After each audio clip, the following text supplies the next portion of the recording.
अयोध्या मंदिर ट्रस्ट की बैठक में वित्तीय गड़बड़ियों के आरोपों के बीच इस्तीफे स्वीकार किए गए।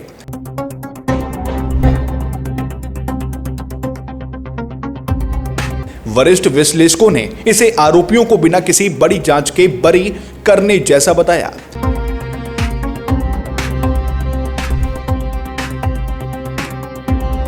मंदिर के प्रशासनिक संचालन को पूरी तरह संभालने के लिए अब नया सीईओ नियुक्त होगा। क्या अयोध्या के चंदा चोरी कांड को लेकर पर्दे के पीछे पहले से ही कोई बड़ी कूटनीतिक डील फाइनल हो चुकी है, जिस पर आज सिर्फ आधिकारिक मुहर लगाने की औपचारिकता पूरी की गई है? नमस्कार, मैं हूं अर्चित और आप देख रहे हैं 4AM टुडे टीवी। अयोध्या के बहुचर्चित और संवेदनशील चंदा चोरी मामले को लेकर आज फैसले का एक बेहद बड़ा और निर्णायक दिन साबित हुआ है।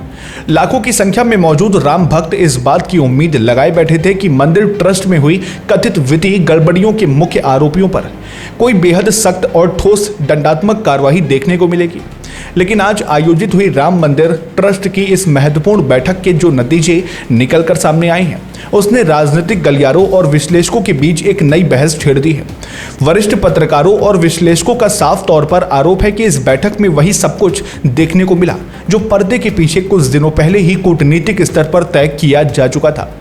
उनके अनुसार ये पूरा फैसला केंद्र सरकार और संगठन के शीर्ष नेतृत्व के बीच हुई एक आपसी सहमति और रणनीतिक डील का सीधा नतीजा है, जिसे आज केवल आधिकारिक रूप दे दिया गया है।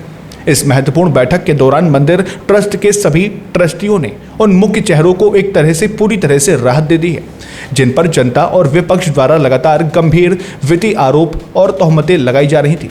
ट्रस्ट ने जनरल सेक्रेटरी चंपत राय और उनके बेहद करीबी सहयोगी डॉक्टर अनिल मिश्रा के इस्तीफे को बिना किसी आंतरिक या कानूनी जांच के सीधे स्वीकार कर लिया है। राजनीतिक विश्लेषकों का दावा है कि इसे किसी भी नजरिए से सख्त कार्रवाई नहीं बल्कि एक प्रकार की क्लीन चिट ही कहा जाएगा, क्योंकि बैठक के भीतर मौजूद किसी भी संत, विश्व हिंदू परिषद के वरिष्ठ पदाधिकारी या सरकार के प्रतिनिधि ने इन बड़े चेहरों के खिलाफ किसी भी तरह की निष्पक्ष जांच शुरू करने की मांग नहीं उठाई। इसके उलट बैठक में उनके लंबे सामाजिक जीवन और त्याग की सराहना करते हुए उनकी गलतियों को महज एक प्रशासनिक भूल की तरह पेश करने की कोशिश की गई।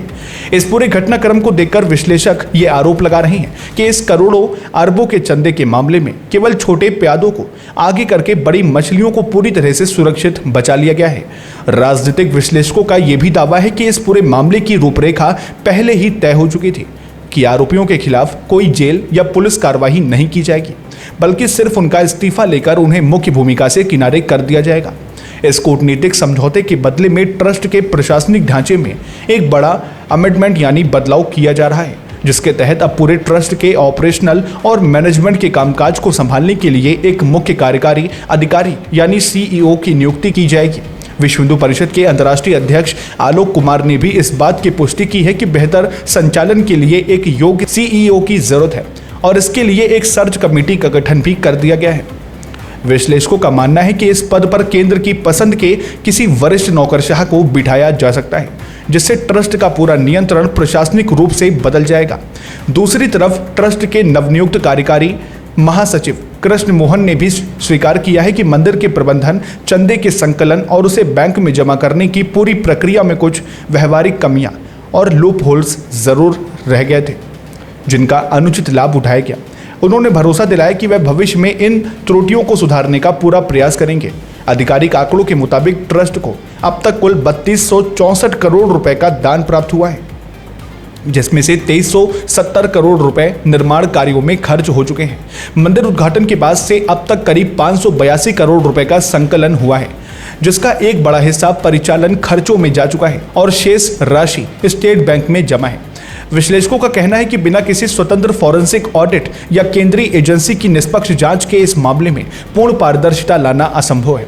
आगामी राज्य चुनावों के मद्देनजर इस मुद्दे पर राजनीतिक खींचतान और बढ़ने की पूरी संभावना दिखाई दे रही है।